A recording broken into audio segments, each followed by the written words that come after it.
Здравствуйте, дорогие подписчики «Кактус Медиа». Меня зовут Наталья Тимирбаева, я главный редактор «Кактус Медиа».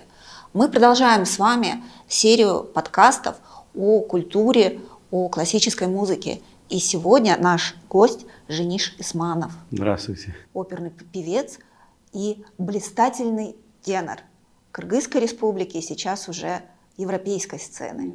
Здравствуйте, Жениш. Здравствуйте. Спасибо, что пришли, спасибо, что нашли время. И вам огромное спасибо, что пригласили. Вы приехали в Кыргызстан с определенной целью. Да. У вас скоро концерт. Давайте начнем с анонса. Расскажите нам, что это будет за концерт, где он будет и когда проходить. Мой сольный концерт будет проходить в Национальной филармонии имени Токтогула Сатылганова 4 мая. Большой оркестр, два состава, скажем, симфонический и народный оркестр. И плюс будет хор, консерваторский хор и оперного театра, хор оперного театра.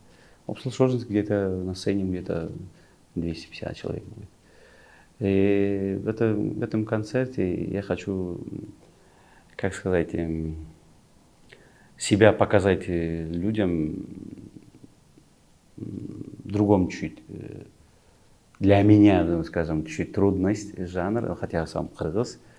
И до этого у меня кыргызский репертуар, можно сказать, очень мало было.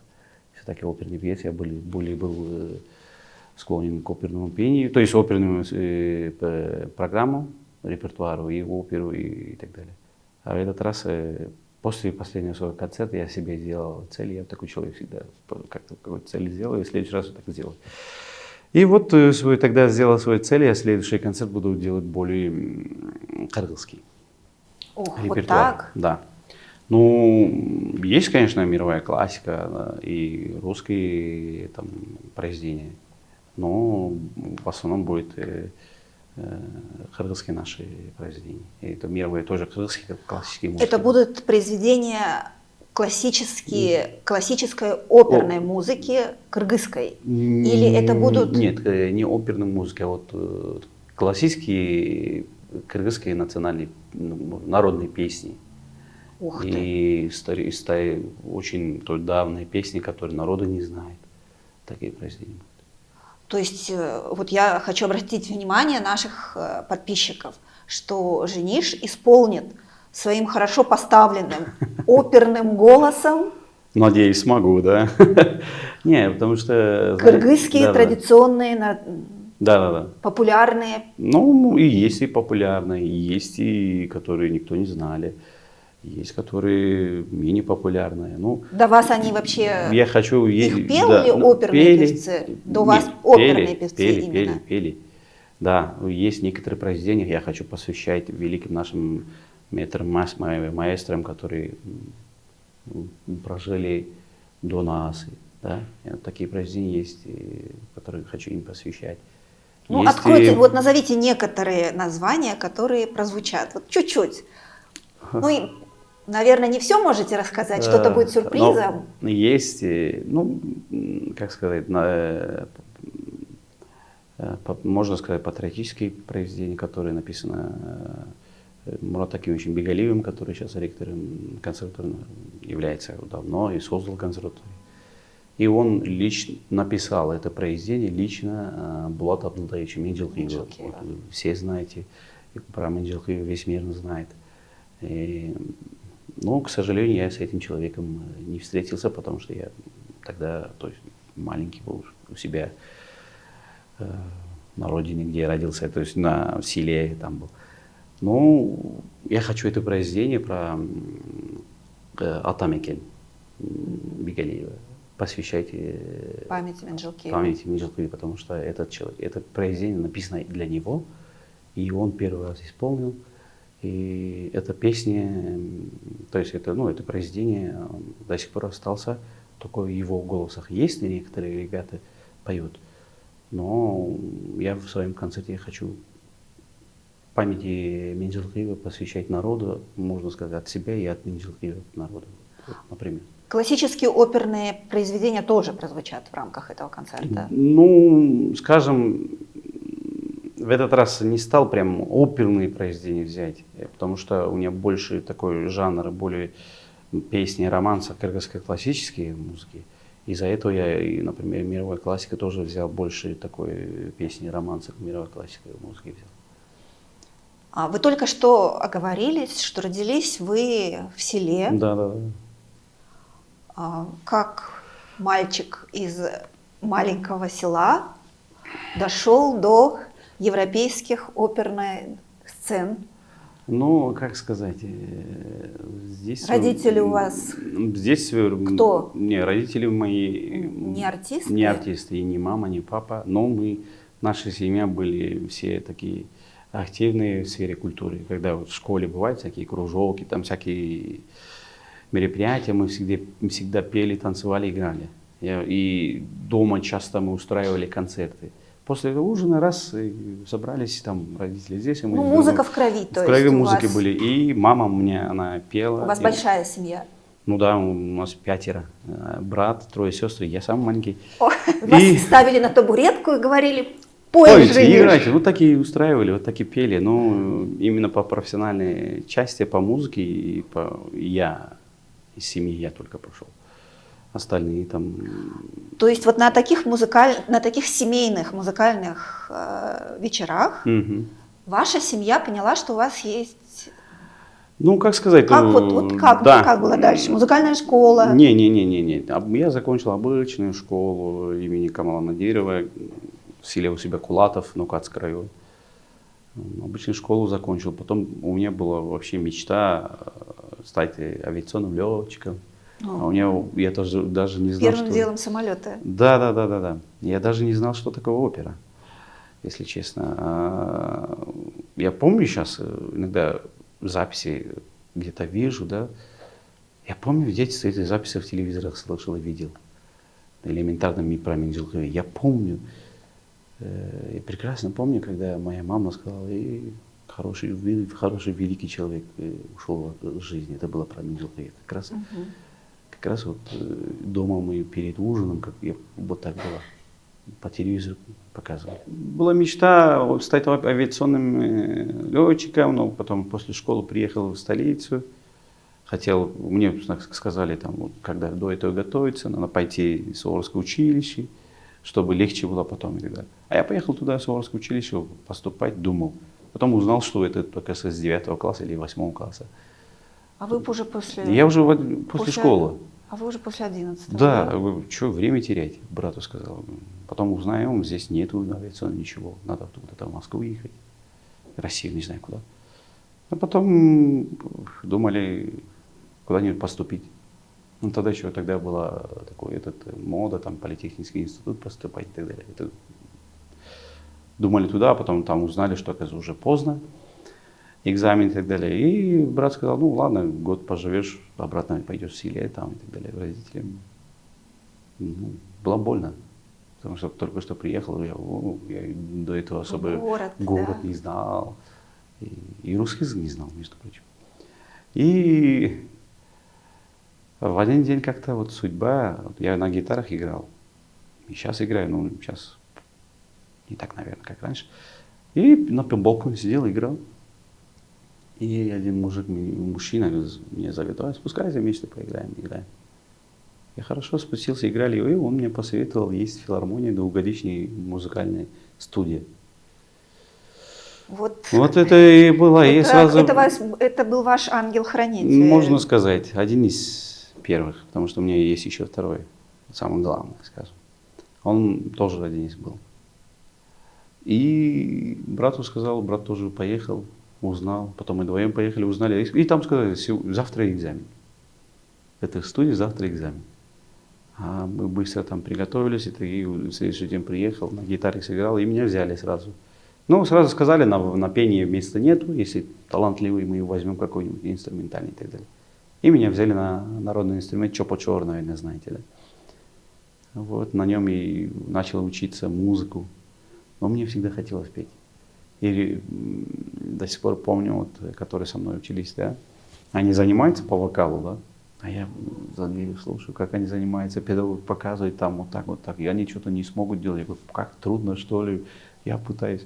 Я ходил туда-сюда, как бывает же. Вот если вот сейчас меня пустили, вот, Я бы сейчас... я бы сейчас такое сделал. Вот так ходил. И потом один день я не смог сдержаться, я сразу Агаю сказал: Агай, я вот так хочу петь, тоже можно как-то и так далее. Послушайте меня, может у меня тоже получится, или если получится, может типа частным образом я с вами позанимаюсь. Он сказал: хорошо, после урока подойди. А это, ну скажем, 2 часа, наверное, надо было посчитать, или 3 часа. Но это 2 часа, можно сказать 2 часа, да? Для меня была тогда вечность. Я там ждал, потому что я не мог зайти, там не занимается. Там, я там за дверью ждал, туда шел, сюда шел, времени проходит. А потом как-то отвлекся, там стою, смотрю, Агай уходит. Я бегу за ним. Агай, говорю, уже мне обещали послушать. И вернулись. И спрашивает, сколько лет, вот так. Я-то вообще такой, не скажу, что вундеркиндом был, но я школу очень рано закончил.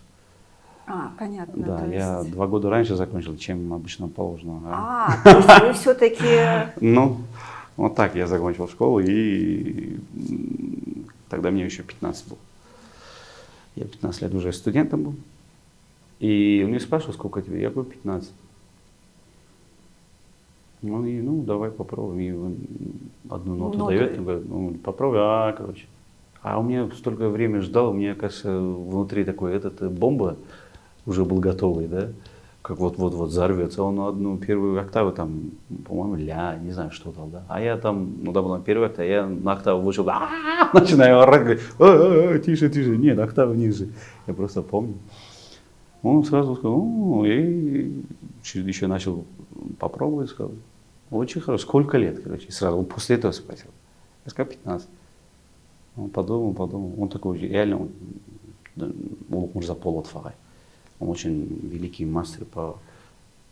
И вот его вы называете вторым ангелом-хранителем? Да, потому что он... И он сразу понял, что у вас таланты, нужно... Ой, вы подождите, вы не торопитесь. Я такой человек, вы хочу сказать. Нет, да, он сказал, вообще-то хорошо будет, если ты через 2 года придешь.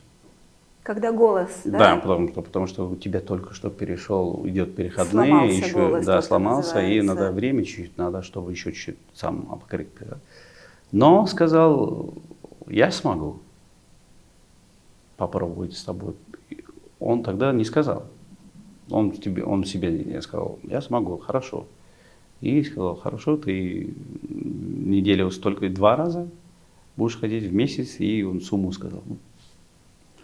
Для меня сумма не важна была, и мне было важно учиться. Я сразу согласился.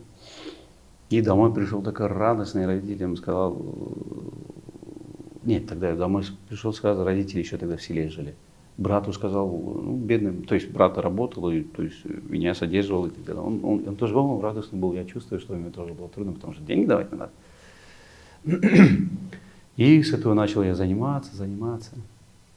Родители были согласны? Да. Отправили сына на летчика учиться? Да. Нет, получили певца? Не было такого? Нет, сначала было так, сестры чуть...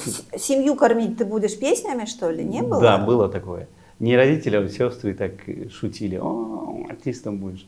А мне это было обидно, если честно. Не так обижался на них, да, чуть-чуть стеснялся. И когда, тем более, не знаю почему, маленький был, а сейчас я горжусь.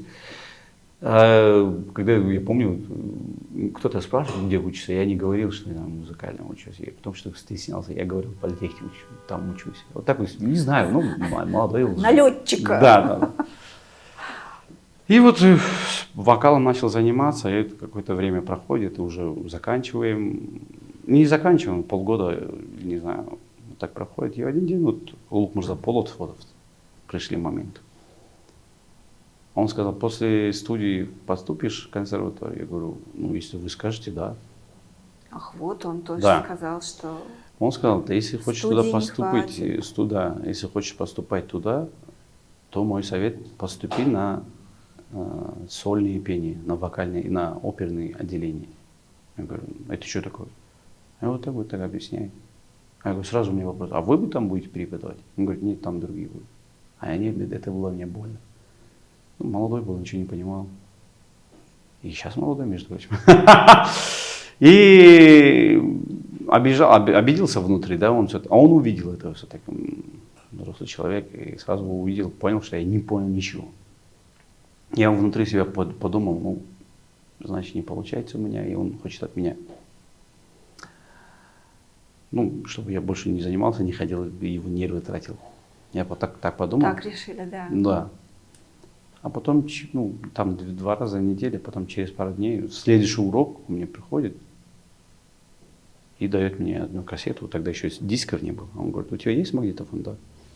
Скажем, вот эта кассета, да? Вот так. Там сторона это быстро. Он говорит, с этой стороны так поставишь и нажми play. Хорошо, взял, в карман положил. Потом он пришел, забыл пару дней. Забыл про эту кассету, если честно. А потом один день вспомнил. Ну-ка я поставлю, короче, включаю, это было вечером, после ужина. Да, поставил, плей поставил, и там идет такая музыка идет. Кто? Там был голос Лучано Паваротти и известное произведение «La donna è mobile». Знаете, наверное, или нет? Конечно. Это «Сердце красавицы» на русском. И я, когда это услышал, я в этот вечер, я это произведение, я не знаю сколько, но... Это была любовь с первого звука. Звука, да. Но я это не буду говорить там, миллион раз или там, ну, минимум 20 раз точно слушал.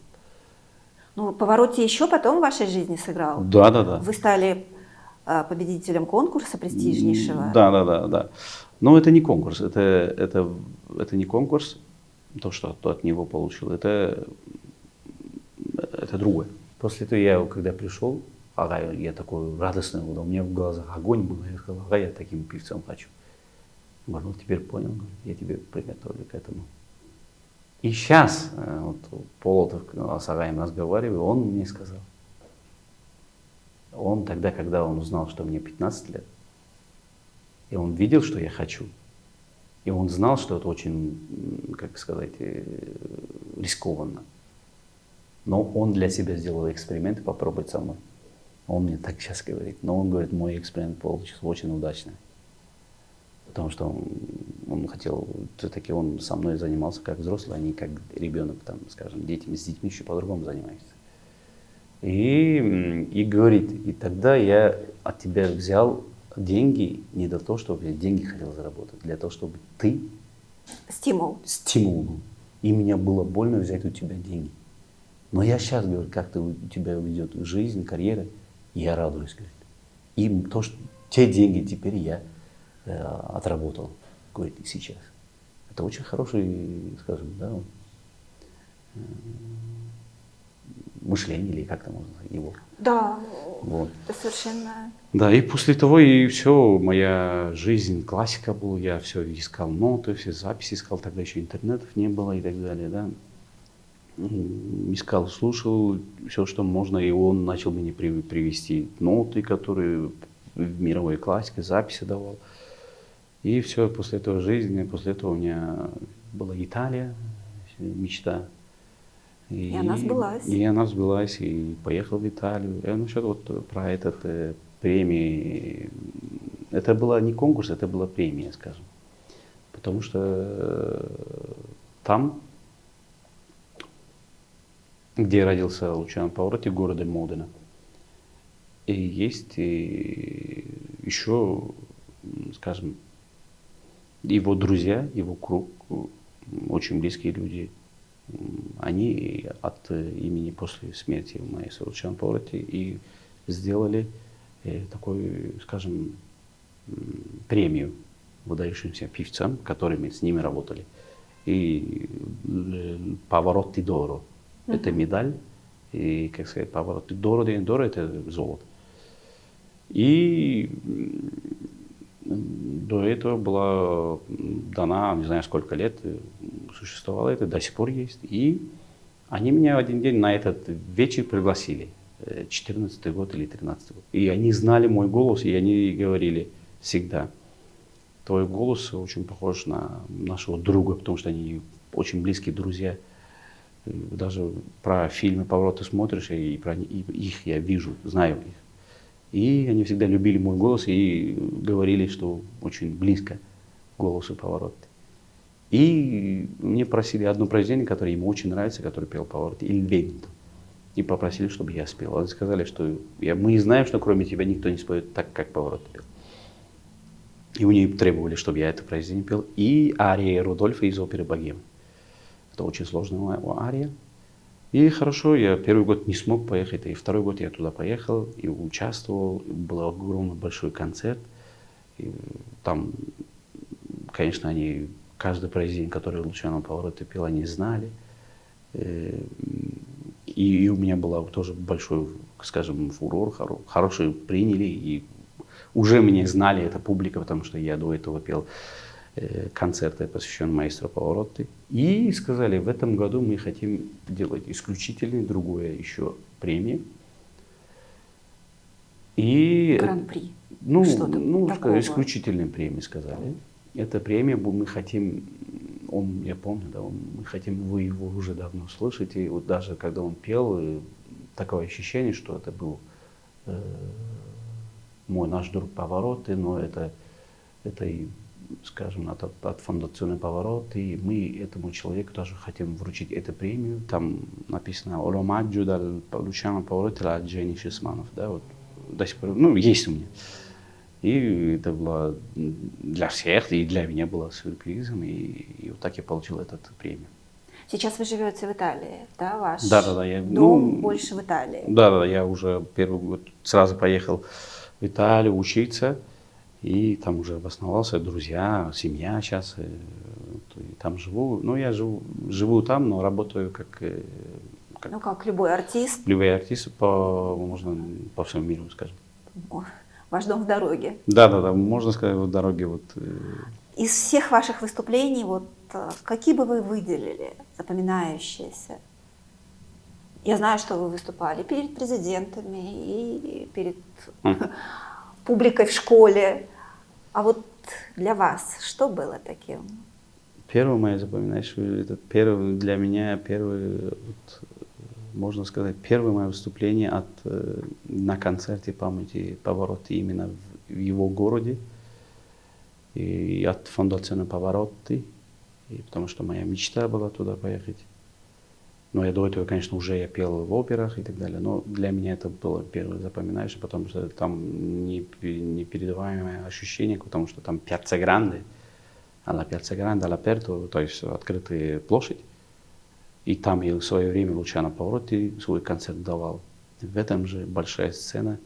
И избранные молодые талантливые ребята, все итальянцы, и один я, можно сказать. И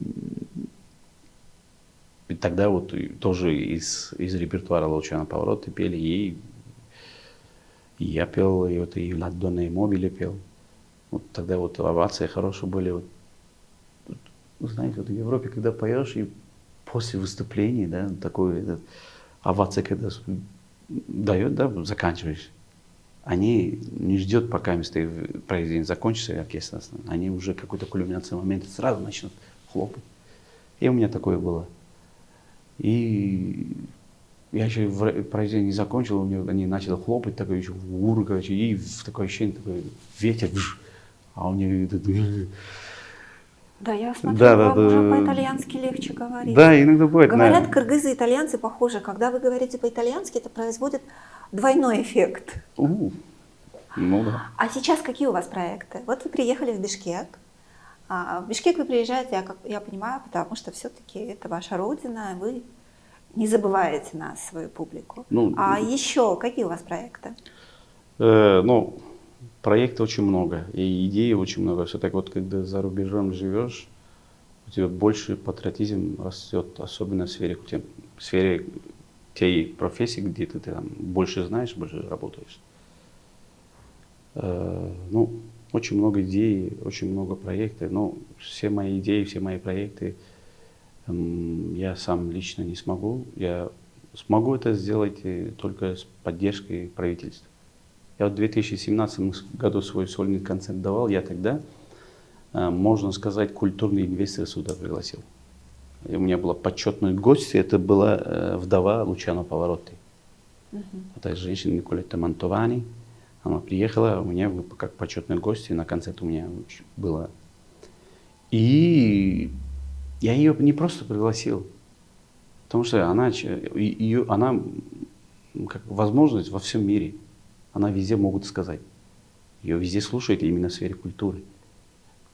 Я хотел как-то, я ее пригласил, чтобы наше тогдашнее, ну не нынешнее, тогдашнее правительство тоже когда обратились, и мы смогли с этой воспользоваться, большую возможность создать будущим нашим талантам, не только оперным певцам, всем музыкантам оперного, то есть классического жанра, дирижеры самое главное и так далее.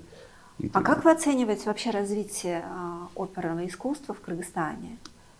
Есть ли у нас певцы, достаточно ли у нас нет, кыргызский народ, мы очень талантливые. Квалифицированные музыканты? Мы очень талантливые, у нас в крови такой есть талант во всем, не только, скажем, по сфере. Да, смотрите, только единственное у нас... Для оперной музыки недостаточно таланта. Нет, не только оперная музыка, везде, во всем, как сказать, нужна еще школа. Талант, требуется труды и самой поддержки и так далее.